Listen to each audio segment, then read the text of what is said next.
Vamos a la lectura de la palabra de Dios. No se turbe vuestro corazón. Creéis en Dios, creed también en mí. En la casa de mi Padre muchas moradas hay. Si así no fuera, yo os lo hubiera dicho. Voy pues a preparar lugar para vosotros. Y si me fuere y os preparare el lugar, vendré otra vez y os tomaré a mí mismo, para que donde yo estoy, vosotros también estéis. Y sabéis a dónde voy, y sabéis el camino. Le dijo Tomás: Señor, no sabemos a dónde vas. ¿Cómo pues podemos saber el camino? Jesús le dijo: Yo soy el camino, y la verdad, y la vida. Nadie viene al Padre sino por mí. Si me conocieseis, también a mi Padre conoceríais, y desde ahora le conocéis y le habéis visto. Felipe le dijo: Señor, muéstranos al Padre y nos basta. Jesús le dijo: ¿Tanto tiempo hace que estoy con vosotros y no me has conocido, Felipe? El que me ha visto a mí, ha visto al Padre. ¿Cómo pues dices tú, muéstranos al Padre? ¿No crees que yo soy en el Padre y el Padre en mí? Las palabras que yo os hablo, no las hablo por mi propia cuenta, sino que el Padre que mora en mí, Él hace las obras.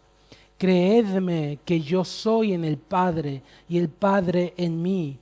De otra manera, creedme por las mismas obras. De cierto os digo, el que en mí cree, las obras que yo hago, Él las hará también. Y aún mayores hará, porque yo voy al Padre. Y todo lo que pidiereis al Padre en mi nombre, lo haré, para que el Padre sea glorificado en el Hijo. Si algo pidiereis en mi nombre, yo lo haré. Amén.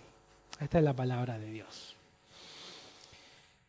Soberano Señor, estamos una vez más delante de tu presencia para pedirte y rogarte que tú nos ilumines con tu Espíritu Santo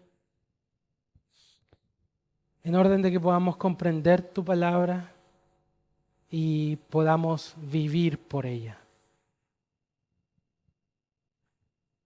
Hemos venido cansados, necesitados de ti.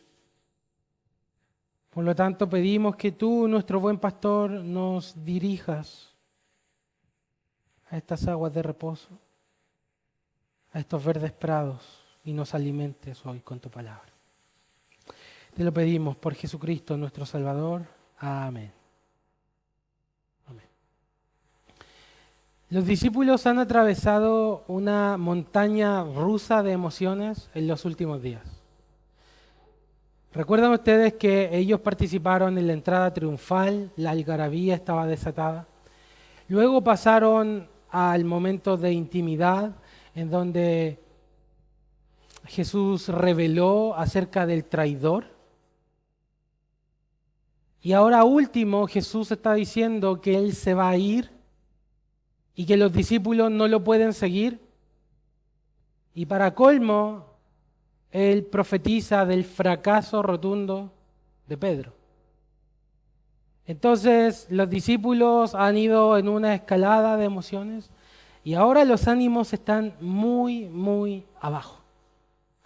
Pues esto, queridos hermanos, Juan capítulo 13, 14, 15, 16, es una despedida.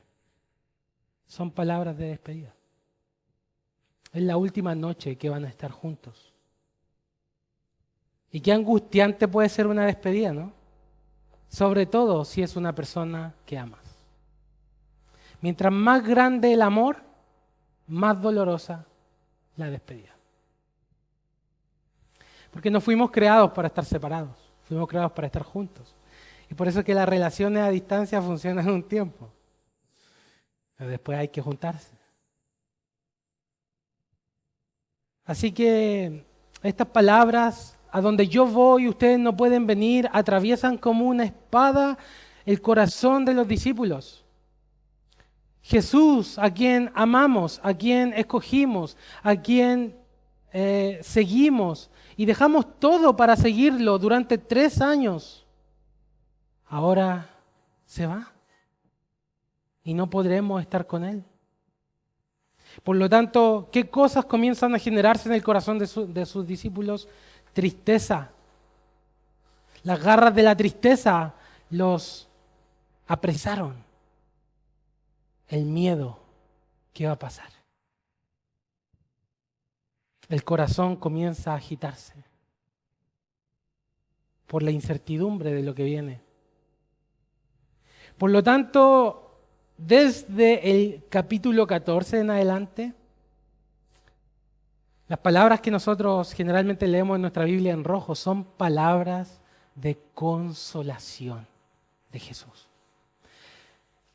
Este discurso Jesús lo dio para consolar el corazón atribulado de sus discípulos.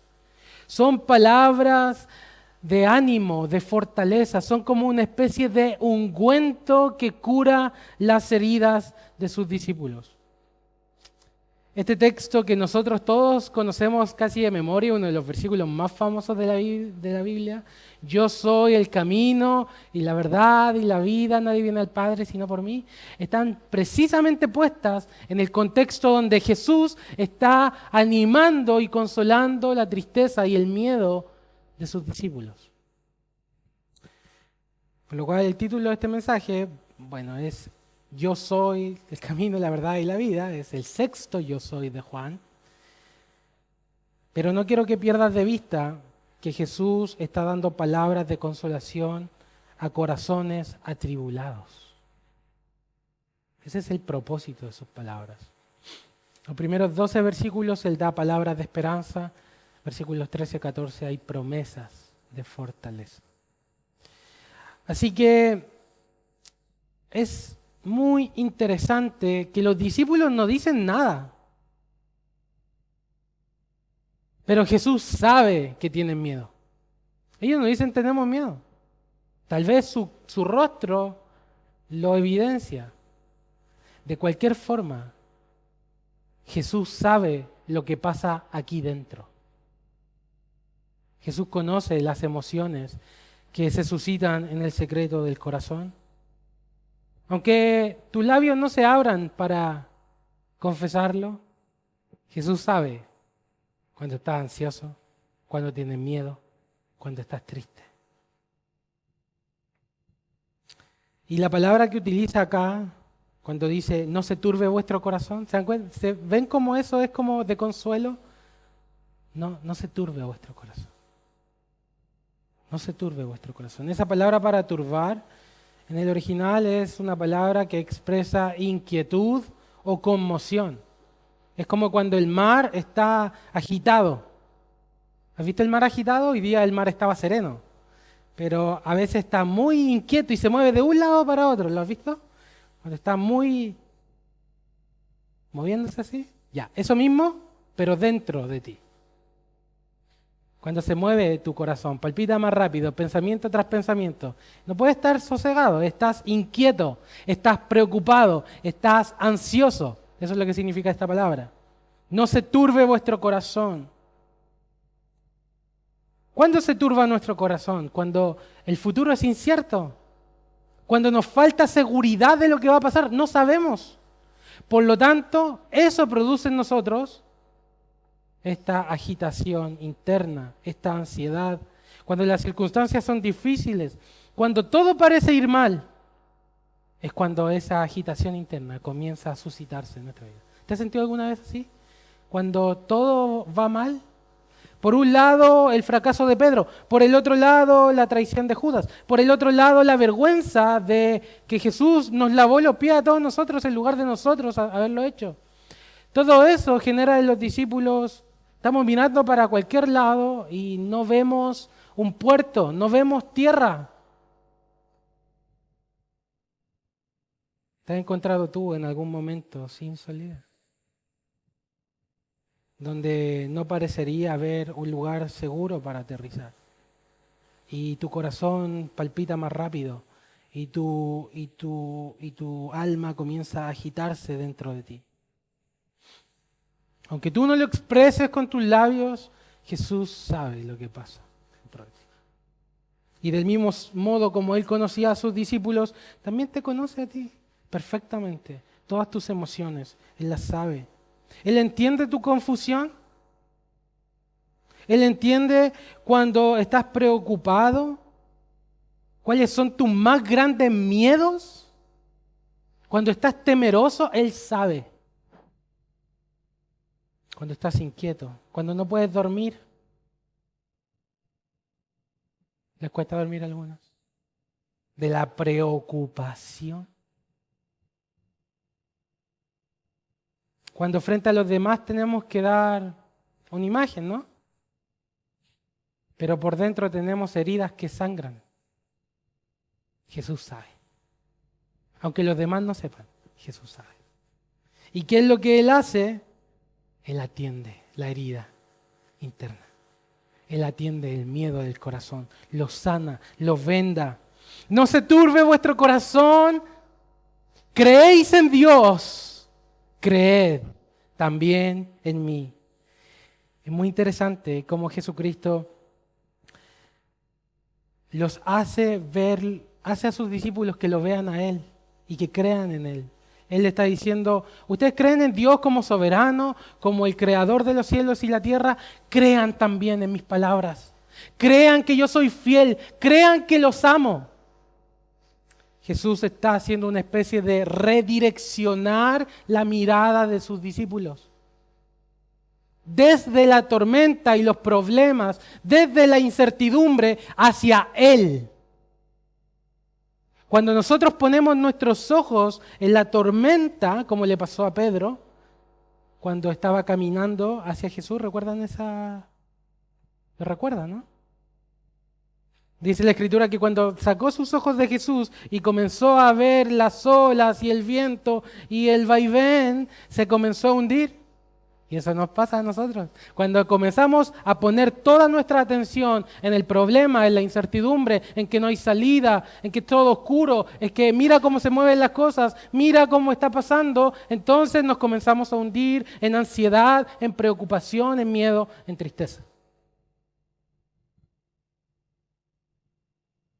Hombre de poca fe. ¿Por qué dudaste?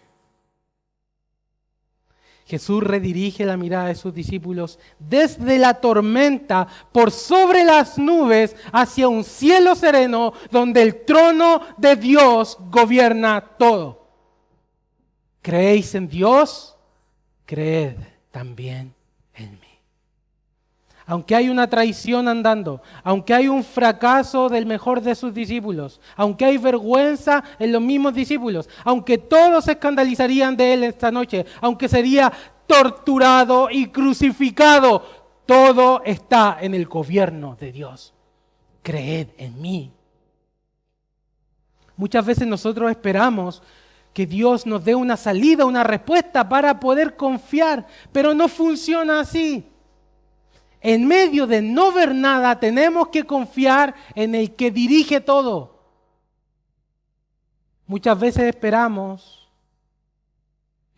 la solución. Si tan solo se solucionara mi problema, entonces tendría paz. No es así. La paz viene de confiar en medio de la tormenta en aquel que controla la tormenta. ¿Creéis en Dios? Creed también a mí. Y lo que nos da seguridad es el objeto de nuestra fe, Dios y Jesucristo. No es la fe lo que nos sana ni nos da paz, es el objeto de nuestra fe, Dios. Porque hay muchas personas que tienen grande fe en cosas equivocadas. ¿O no? Pero no es la medida de la fe. sino en quién la estás depositando. En Jesucristo. ¿Te has encontrado alguna vez en una circunstancia donde alguien cerca tuyo tenía miedo? Y fue tu trabajo calmarlo. Me ha pasado varias veces cuando vacuno a mis hijos. León ya sabe sabe cuál es el lugar, sabe que si entramos ahí ya desde antes de entrar a la puerta ya está inquieto. ¿Cómo calmamos a nuestros hijos? El otro día también se me cayó en kayak, ¿cierto? También se puso terrible mal, ¿cierto, Francisco? Se puso... Ok, y llevamos salvavidas, ¿ok? Nos dimos vuelta en el kayak y estábamos con León, y León se puso a patalear, tenía mucho miedo. ¿Cómo calmamos nosotros a la persona? Yo le digo, mírame, aquí estoy. No mires la aguja, no mires el mar, aquí estoy, yo estoy contigo, mírame. Deja de mirarlo de alrededor, mírame a mí. Yo sé, yo te cuido. Es la misma forma con Dios. Él dice, mírame. No, deja de mirar las circunstancias, deja de mirar la tormenta. Mira, posa tus ojos sobre mí. No se turbe vuestro corazón, creéis en Dios, creed en mí. Es decir, confía en mí.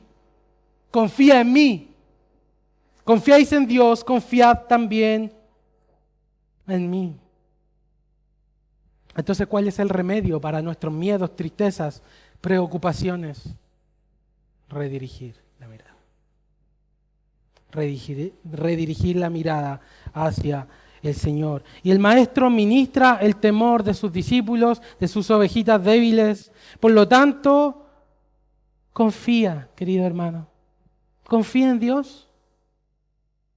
Aunque no sepas cómo vas a salir de esa situación.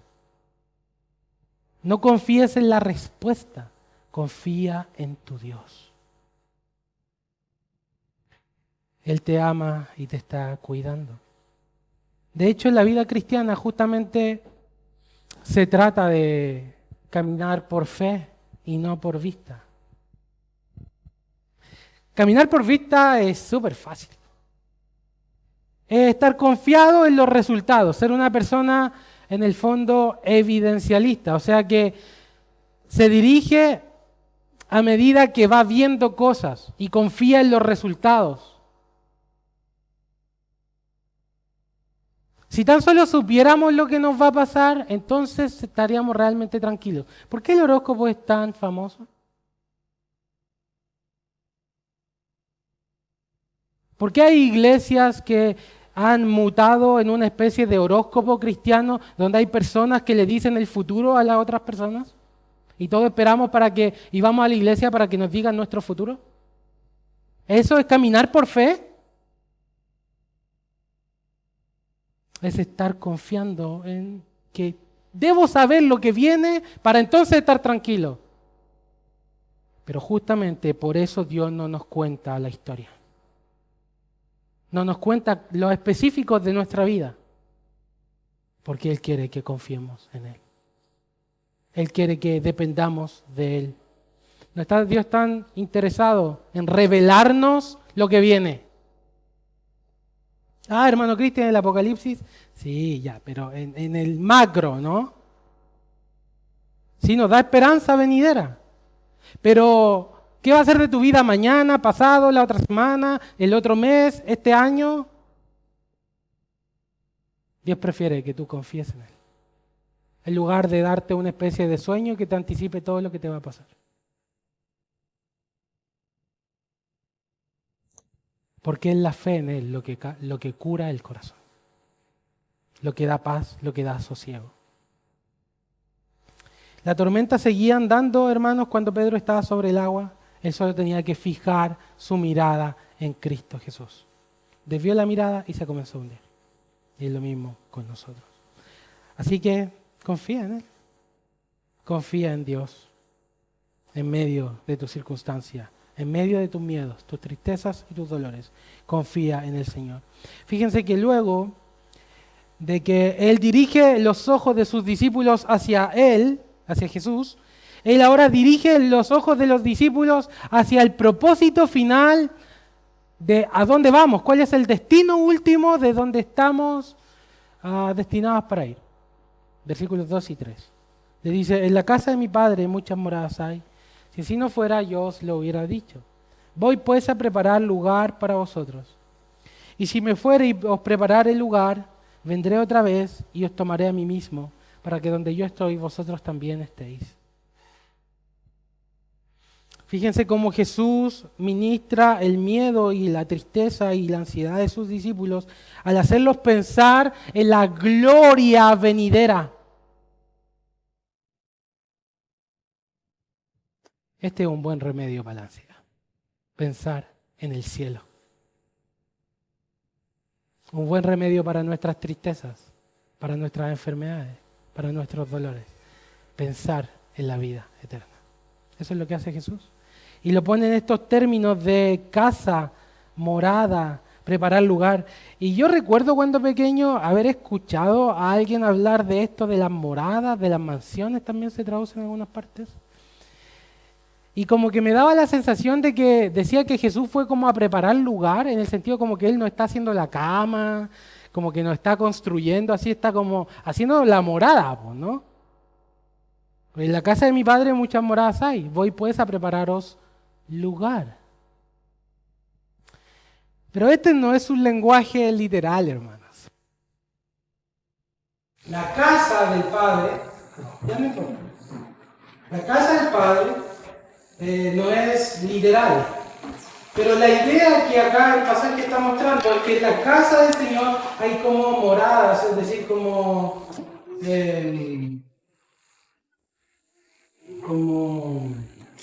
cuartos dentro de las moradas.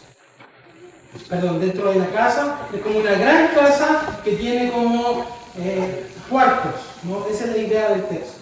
Ahora, eso literalmente no es el cielo, por si acaso. Eso es un lenguaje figurativo para hablar de la presencia de Dios. Por lo cual, cuando Jesús dice, voy a preparar morada, no dice que, no significa que está haciendo una cama o construyendo un lugar, sino que está hablando, todo esto de la casa y la morada se refiere a la presencia de Dios. La presencia final de Dios, como nosotros somos. ¿Entenderlo?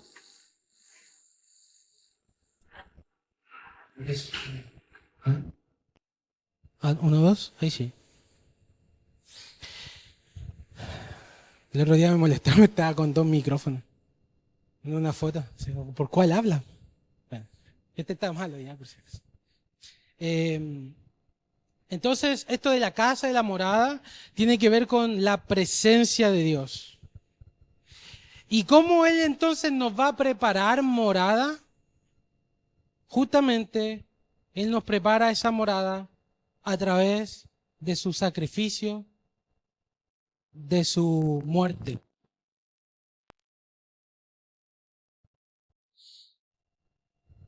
Su muerte en la cruz es la forma en que Él nos prepara nuestro lugar en el cielo.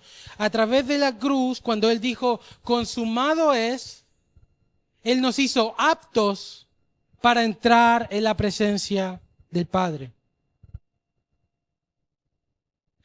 De esa forma es como Él, en el fondo, nos prepara el lugar. Nos prepara el lugar. Entonces le dice a los discípulos que estaban tristes porque Jesús se iba. Entonces le dice, me voy porque voy en el fondo por su beneficio. Me voy por causa de ustedes. Porque tengo que llevarlos a la casa de mi Padre, por eso me tengo que ir. ¿Y cómo Él se iba a ir? En un mar de lágrimas y tortura por medio de una cruz. Y eso es lo que finalmente nos hace aptos para participar en la presencia de Dios. Entonces Él les dice, voy a preparar lugar. Y luego dice, si les prepararé lugar, vendré otra vez y los tomaré a mí mismo, para que donde yo estoy, vosotros también estéis. Y este es el asunto primordial con el problema de la raza humana. Tiene que ver con nuestra destitución de la casa del Padre, de que hemos sido alejados, o más bien nosotros mismos nos alejamos de la casa de Dios. Y esto es muy figurativo, muy ilustrativo, cuando Adán y Eva caen. Ellos fueron expulsados de la presencia de Dios. ¿Y qué rodeaba el huerto? Un querubín con una espada. ¿Qué es lo que eso comunica?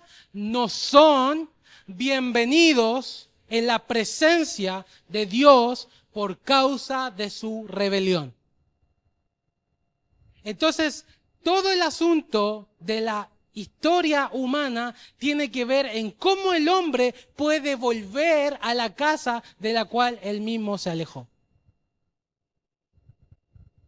Todo tiene que ver y todo gira en torno a eso. Y la respuesta precisamente está en Jesús. Él dice, yo les voy a preparar lugar en la casa de mi Padre. Hay muchas moradas. Muchachos, ahí vamos a estar juntos. Donde yo esté, ustedes también van a estar. Y ese es el propósito de todo. El propósito de todo es estar por siempre en la presencia de Dios. Estar juntos con el Señor. En Éxodo 19:4, cuando el pueblo salió de Egipto, el Señor le dice estas palabras al pueblo. Vosotros visteis lo que hice a los egipcios y cómo os tomé sobre alas de águilas y os he traído a mí. Ese es el fin de todo el asunto.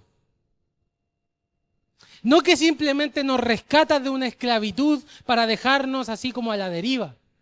Dios nos saca para traernos de vuelta a Él. De eso se trata la cruz. El justo por los injustos para llevarnos a Dios, para volver a la casa de la cual nos extraviamos. De eso se trata todo. En Deuteronomio 32:11 le dice algo muy parecido a estas palabras.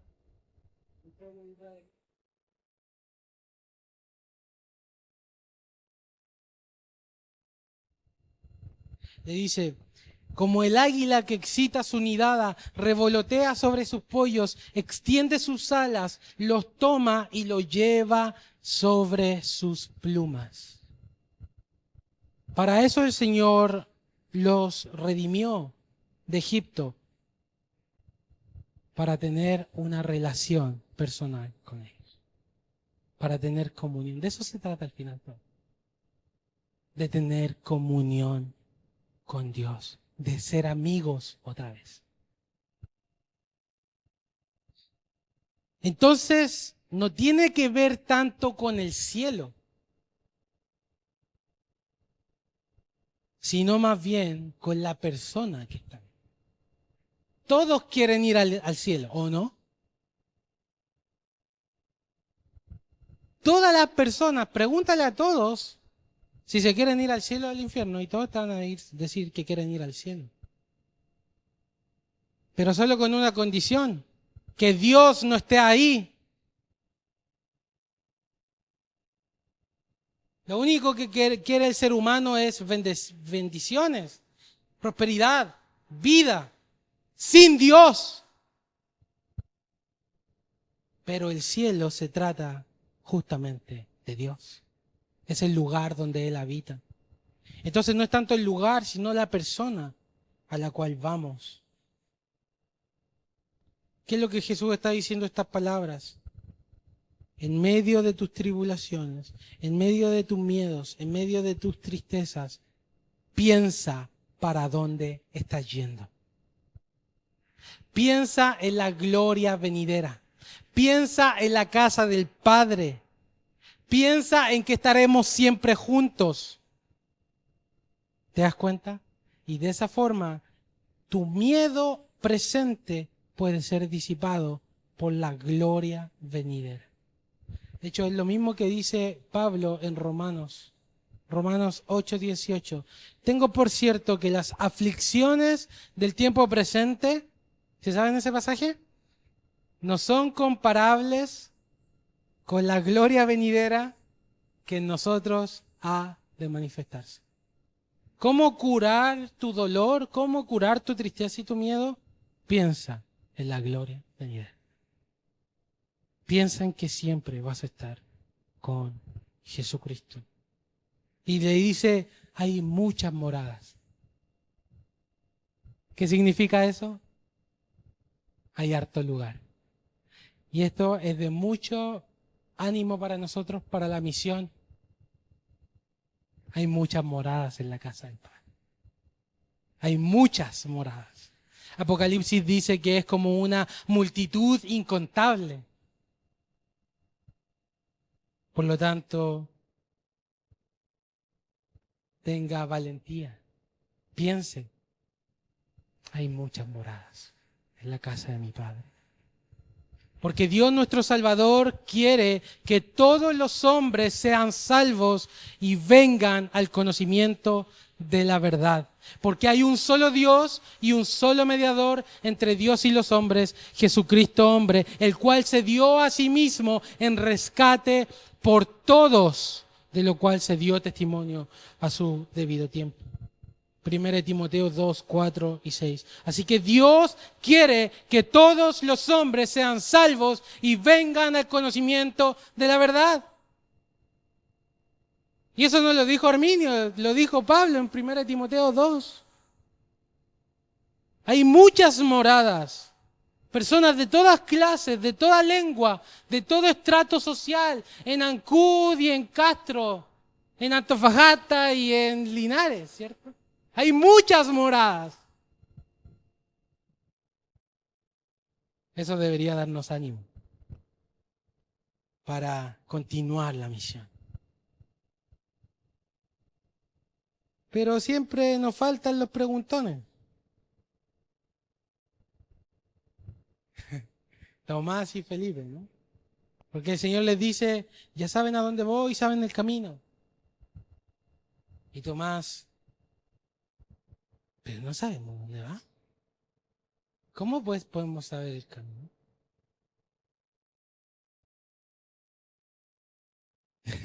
Y Jesús es tan tierno, hermanos, con esta pregunta. Y Felipe, muéstranos al Padre. Felipe, date cuenta, amigo. 3 años juntos. Pero el Señor es paciente. Y así somos nosotros, ¿eh? No entendemos muchas veces. Pero el Señor nos guía, nos enseña, nos instruye. Ahí no, mira, date cuenta de esto. ¿Cómo podemos saber el camino? Yo soy el camino. Yo soy la verdad. Yo soy la vida. Nadie viene al Padre sino por mí. Y de eso se trata todo. Porque Jesús está yendo al Padre y Él, a través de esa ida, está arrastrando a todos sus elegidos con Él. Nadie viene al Padre sino por mí. Yo soy el camino. Porque nosotros perdimos el camino, nos extraviamos. Nos extraviamos del lugar para nuestra felicidad, que es Dios mismo. El pecado ha producido en nosotros extravío, mentira, abrazamos la mentira. Y por lo tanto se dio a luz la muerte. Y eso es universal para todas las personas. Todas las personas han experimentado pecado, extravío, mentira y muerte. Y yo te hago una pregunta. ¿Te has sentido perdido? ¿Extraviado? ¿Como que no sabes para dónde? ¿Confundido? ¿Que tienes anhelos profundos que no pueden ser satisfechos. ¿Sabes que eso es porque hemos abrazado la mentira? Hemos abrazado el pecado. Por lo tanto, todos nosotros nos descarriamos como ovejas. Cada cual se apartó por su camino y nos apartamos del camino de Dios. Por lo tanto, las puertas del paraíso se han cerrado para los hombres por causa de su pecado. La paga del pecado es muerte.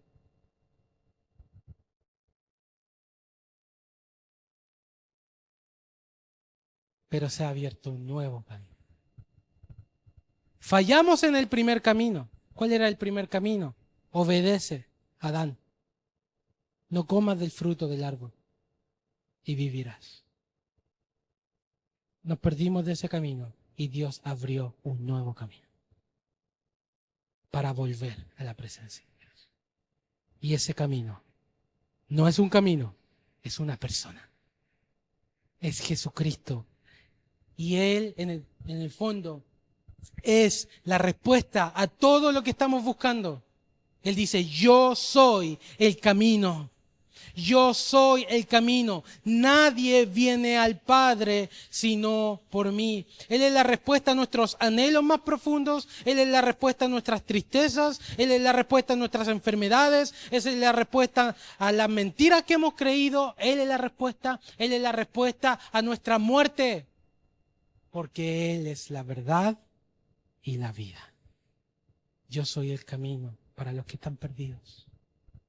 Yo soy la verdad para los que han vivido toda su vida en una mentira, abrazando las cosas de este mundo, cambiando la gloria del Dios invisible por la imagen de lo creado, dando culto a la creación antes que al Creador, posando nuestras esperanzas sobre el dinero, sobre el trabajo, sobre las relaciones y cambiando la gloria de Dios, abrazando la mentira. Jesús enseñó, pero conocerán la verdad y la verdad los hará libres de esa mentira.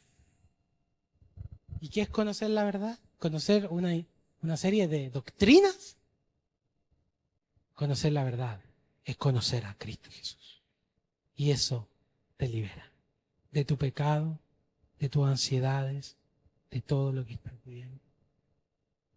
Y Él es vida.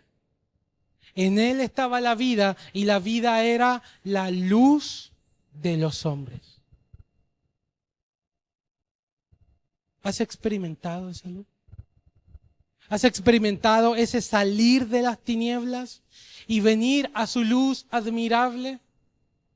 ¿Hay vida en ti, vida eterna? ¿Conoces a Dios? ¿Conoces a Cristo Jesús? No hay otro camino. Yo soy el camino, no un camino, el camino. Anda a todas las religiones del mundo y todos te van a decir, yo no soy, yo puedo ser uno tal vez. ¿Y qué piensas de Jesús? No, Él es otro camino. Todas las religiones tienen una buena opinión de Jesús. Y vas a Jesús y le preguntas, Jesús, ¿por dónde es el camino? Y Él dice, yo soy el camino. No hay otro. Todas las religiones del mundo no saben si son verdaderamente el camino. Son una posibilidad. Sin embargo, Jesucristo de Nazaret,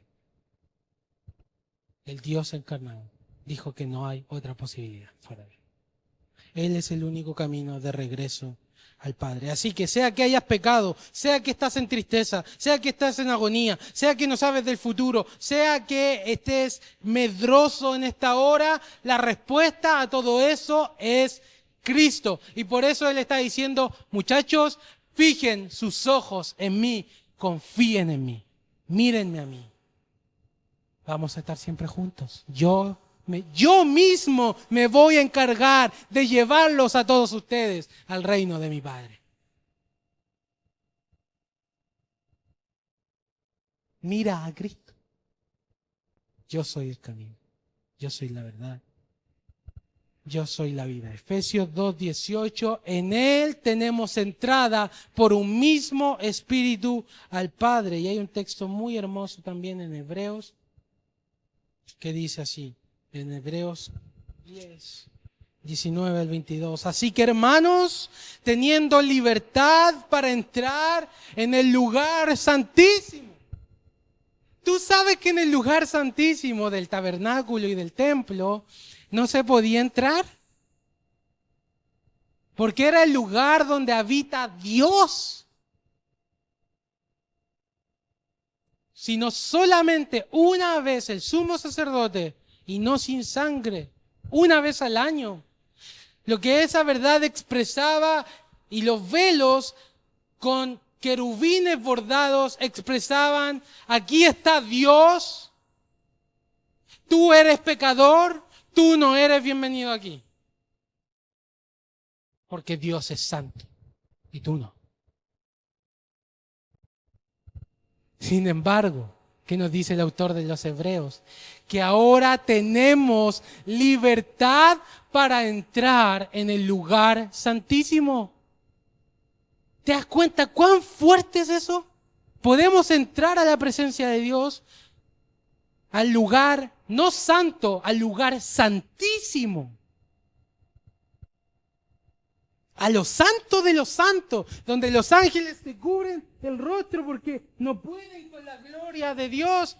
Tenemos ahora nosotros libertad para entrar a ese lugar por la sangre de Jesucristo.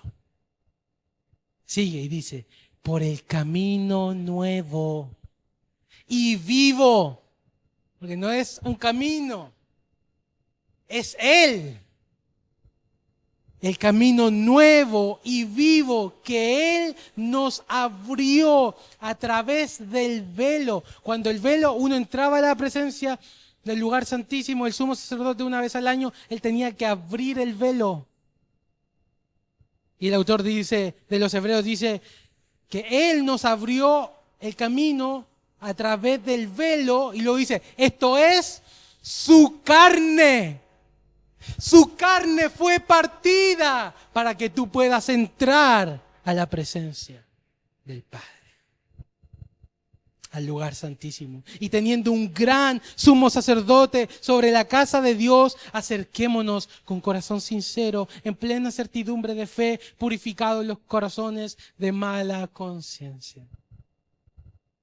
Ese es el objetivo de todos. Ese es el objetivo de la cruz. Poder morar para siempre con Dios.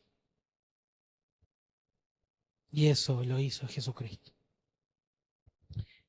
La última parte del texto de Juan 14.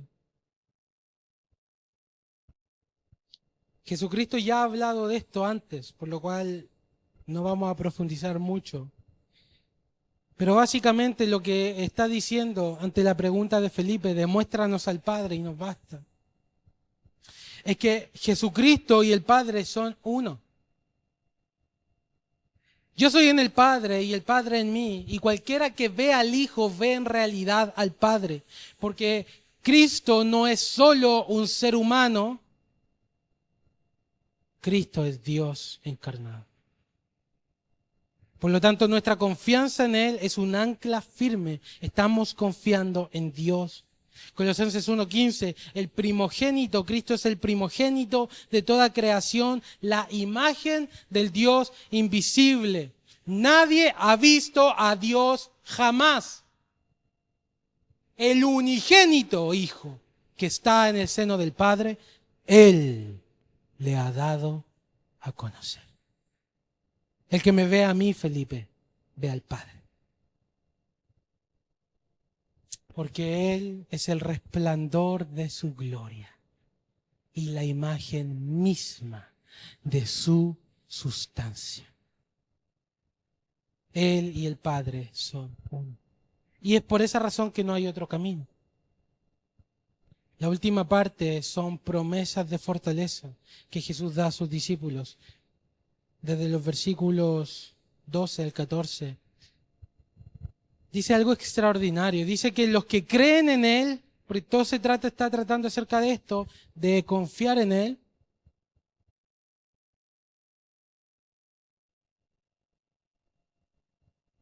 Dice que hará las obras de Jesús y aún mayores obras hará. que las de Cristo. Y uno se pregunta, ¿cómo vamos a hacer mayores obras que las de Cristo? Pero aquí lo que se está refiriendo es que el alcance de la misión de la iglesia va a ser más amplio de lo que Jesucristo hizo en su ministerio terrenal. Jesucristo alcanzó a una parte, las ovejas perdidas de la casa de Israel.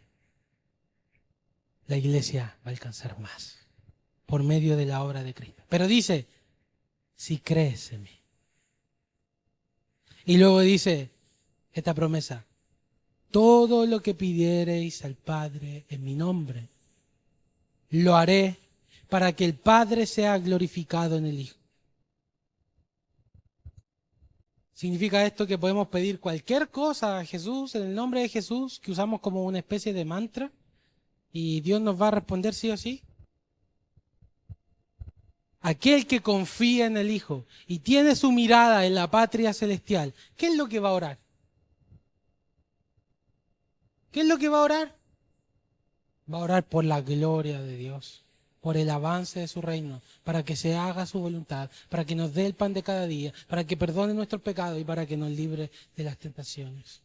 Un corazón que está mirando a Dios y mirando a Jesucristo va a ser un corazón que sepa, va a saber cómo suplicarle a Dios.